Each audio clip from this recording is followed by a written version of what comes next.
Assalamualaikum warahmatullahi wabarakatuh. Hai semuanya, apa kabar? Detik-detik menjelang Ramadan udah sebentar lagi.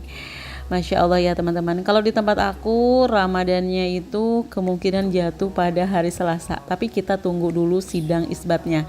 Nah, hari Minggu itu pada berangkat ke Teropong Bintang gitu ya. Di tempat aku ada. Jadi salah satu tempat yang ada teropong bintangnya itu ada di daerah Pelabuhan Ratu, yaitu di tempat aku. Lalu gimana persiapannya untuk baju lebaran kemarin? Udah sebagian aku beli, alhamdulillah udah nyicil-nyicil gitu ya teman-teman, supaya nanti ibadahnya itu lebih tenang. Nah, hari ini juga supaya makin tenang ibadah nanti, aku mau sedikit demi sedikit nyicil, mau ngeberesin rumah menjelang Ramadan. Alhamdulillah kita itu kan menyambut tamu yang begitu agung.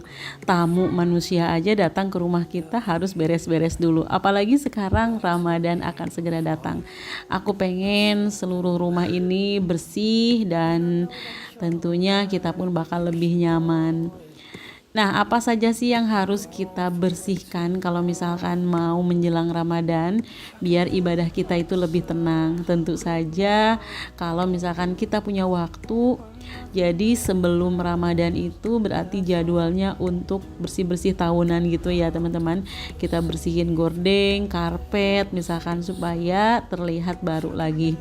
Nah, kalau aku mau nyuci karpet atau gorden itu biasanya menjelang ke Lebaran gitu ya teman-teman, biar kalau ada tamu datang itu pada bersih. Nah, kalau sekarang ini cukup di vakum ini. Jadi kalau perempuan itu dalam 1 bulan pasti ada saatnya libur puasa. Nah, biasanya aku mempergunakan waktu itu.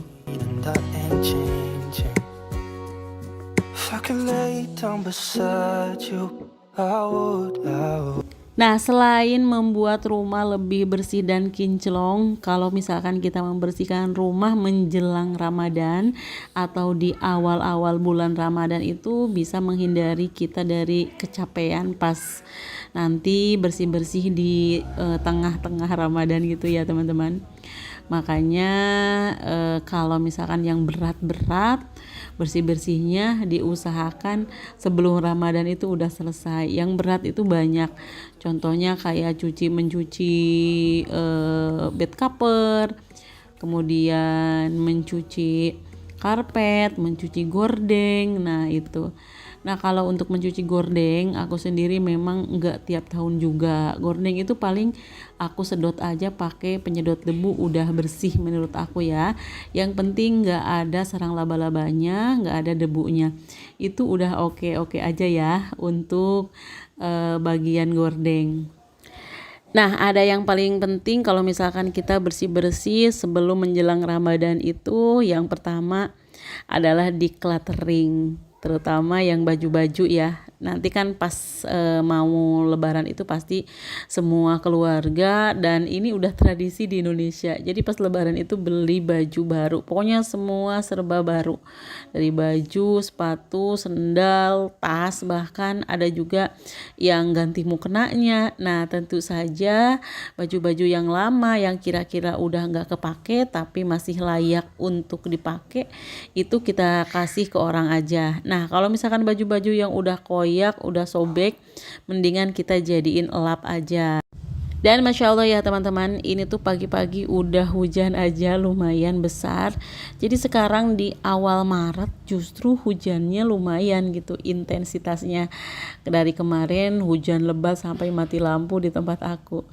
Nah, padahal bulan Maret ini menurut perhitungan kalau zaman dulu biasanya bulan Maret itu adalah bulan berhentinya hujan gitu ya teman-teman. Tapi sekarang udah kayak nggak bisa diprediksi lagi hujan sama bulan kemarau itu. Kadang-kadang udah bulan September tapi belum hujan juga.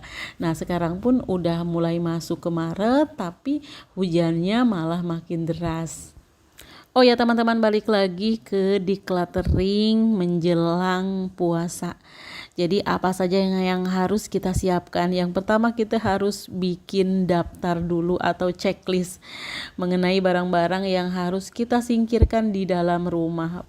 kita gunakan sistem masuk satu keluar satu biar enggak penuh sesak lemari ataupun rumah kita. Nah, yang harus kita siapkan adalah beberapa kotak. Nah, kotak itu kita kasih kategori yang berbeda ya teman-teman.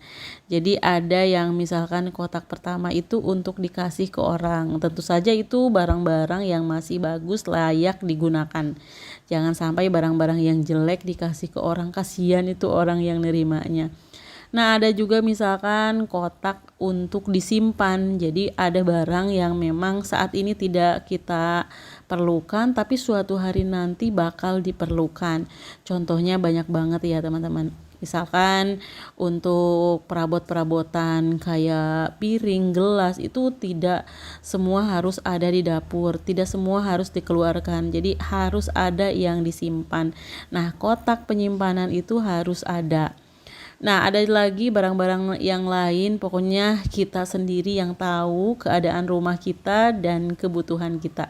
Kalau misalkan barangnya masih kita butuhkan tapi tidak digunakan hari itu juga, maka harus disimpan dengan rapi. Usahakan menggunakan kotak, dibungkus rapi biar tidak ada debunya. Nah, kemudian ada juga barang yang harus misalkan diperbaiki atau yang udah jelek mah dibuang aja. Nah, kalau untuk membersihkan rumah pastinya seperti biasa nyapu, ngepel kayak gitu ya teman-teman. Cuma mungkin kalau untuk menjelang Ramadan ini kita bersihin sampai ke langit-langitnya, ke kolong-kolongnya. Takutnya di langit-langit itu suka ada laba-laba dan di kolong-kolong juga tentu saja banyak debu yang tidak kita lihat dan tidak pernah terkena sapu gitu ya teman-teman. Maklum kolong-kolong lemari misalkan atau kolong-kolong dapur terutama ya kita harus bongkar. Dan ini adalah keadaan dapur aku. Kalau dapur ini tuh baru kemarin aku bersihin, makanya udah rapi seperti ini. Aku baru mau make overnya, sehingga di sini tuh nggak ada barang-barang yang memang bertumpuk. Kolongnya pun udah bersih, alhamdulillah ya teman-teman. Dan biasanya kalau kita udah menata semuanya, terutama yang berceceran, itu pasti bakalan membuat kita lebih tenang. Nah, ini lanjut. Jadi pada hari ini karena anak aku yang laki-laki yang paling gede itu pulang kemarin sakit dari pondok pesantren, hari ini aku mau balikin lagi ke pondok pesantren karena alhamdulillah udah sehat. Nah, sebelum ke sana karena ini kan menjelang Ramadan juga. Nah, aku mau ngirim makanan untuk anak-anak sama teman-temannya di pondok.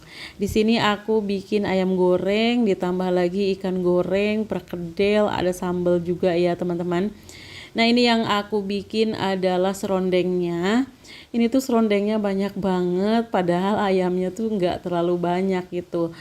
Nah, makanya ini serondeng mau aku gunakan aja ke ikan yang digoreng. Ini rasanya enak banget, kalau anak santri pasti pada lahap makan seperti ini. There's not much to do when all I can is thinking about you. Dan untuk memasak kali ini aku dibantu sama saudara juga, nggak sendirian karena ini tuh lumayan banyak banget ya teman-teman. Ikannya aja ini tuh berapa kilo karena kita bikin untuk 3 orang di sana. Jadi 3 tempat itu 3 asrama, yang satu asramanya itu lumayan loh. Jadi di pesantren anak aku itu seasrama gitu ya teman-teman. Untuk anak aku misalkan yang sekelas, dia kelas 2 SMP. Nah, itu satu kelas semua, satu kamar. Jadi banyak orang, bahkan satu rumah menurut aku itu digunakan untuk teman-temannya. Makanya kalau bawa itu harus benar-benar banyak. Jadi bukan gak mau bawa makanan ke pondok pesantren, tapi memang banyak banget yang harus kita persiapkan. Nah, untuk anak aku yang laki-laki juga sama, dia itu kelas 1 SMA, itu pun sama, satu kamar semua disatuin, karena kamarnya itu lumayan gede juga gitu, sekitar ukuran kalau nggak salah tuh 8 kali 8 meter ya, atau lebih mungkin. Nah, ini udah aku persiapkan semuanya, Masya Allah ya teman-teman. Seneng banget sebenarnya kalau misalkan masak-masak seperti ini tuh. Berasa teringat zaman dulu ketika mondok.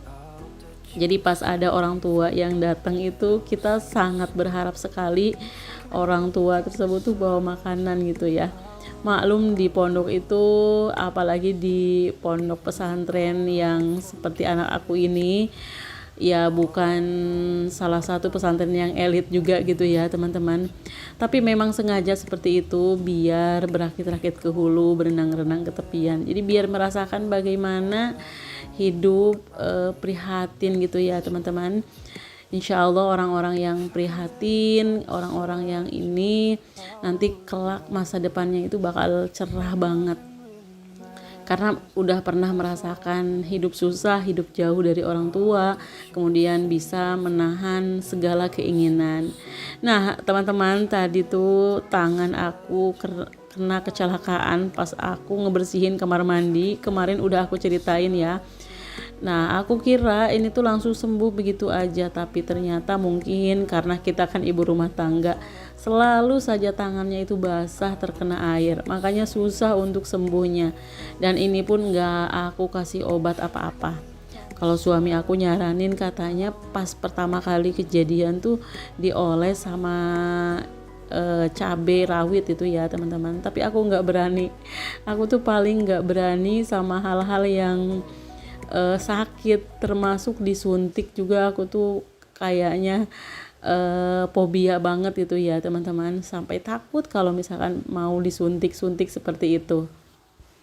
Nah ini udah aku bagi-bagi, untuk ayamnya itu sedikit-sedikit aja, untuk nasi timbelnya ini lumayan banyak, tapi anak-anak tuh kayaknya suka ngelarang aku bawa nasi banyak-banyak. Katanya di pondok juga banyak kalau nasi, mendingan yang dibawa itu lauknya. Nah, tapi kita itu udah diajarin sama nenek moyang gitu ya, teman-teman. Kalau misalkan bawa lauk itu harus sama nasinya, katanya itu tuh udah satu kewajiban, udah satu paket. Makanya ini pun aku bikin lontong. Meskipun ini tuh berbeda-beda ukuran gitu ya, teman-teman. Yang penting semuanya dikantongin. There's not much to do when all I can is thinking about you not doing well. Dan ini ternyata pekerjaan aku tuh udah selesai juga ya, kalau dikerjain sampai pegel punggung ini bikin lontong sebanyak itu. Nah ini untuk lauknya lumayan banyak. Nah untuk sayurannya cukup mentimun aja, karena anak-anak itu kebanyakan gak suka sayur ya. Kalaupun kita bawa sayur, karena jauh perjalanannya itu sekitar 2 jam, jadi takutnya sampai sana tuh nggak enak gitu. Sayur itu kan lebih enak dimakan pas lagi hangat-hangatnya, kalau udah dingin kayaknya nggak enak rasanya. Nah ini udah aku kemas-kemas ke dalam wadah. Untuk timunnya aku lap-lap dulu biar nanti tuh nggak terlalu keringatan ketika dimasukin ke dalam kantong. Nah jadi ini aku masukin ke kantong semuanya, karena dulu pernah bawa sama wadahnya gitu ya teman-teman. Jadi wadahnya itu hilang, mendingan seperti ini aja, kata anak-anak juga lebih aman. You've been gone for way too long now. If I could lay down beside you, I would. When nothing. Nah kalau untuk satu orang ini pasti jumlahnya banyak, tapi ini dibagi 3. Jadi anak aku kan di pondok pesantren ada 3 semuanya. Untuk anak aku yang pertama, kedua, ketiga semuanya di sana. Alhamdulillah ya teman-teman. Walaupun kemarin tuh sempet, kalau misalkan ada berita-berita tentang anak santri itu, kayaknya kita sebagai orang tua yang mondokin anak tuh kayak khawatir gitu kalau ada berita-berita seperti itu ya teman-teman. Tapi kita berserah diri sama Allah, niat kita itu baik, pengen anak kita itu menjadi anak yang soleh, menjadi anak yang punya ilmu agama.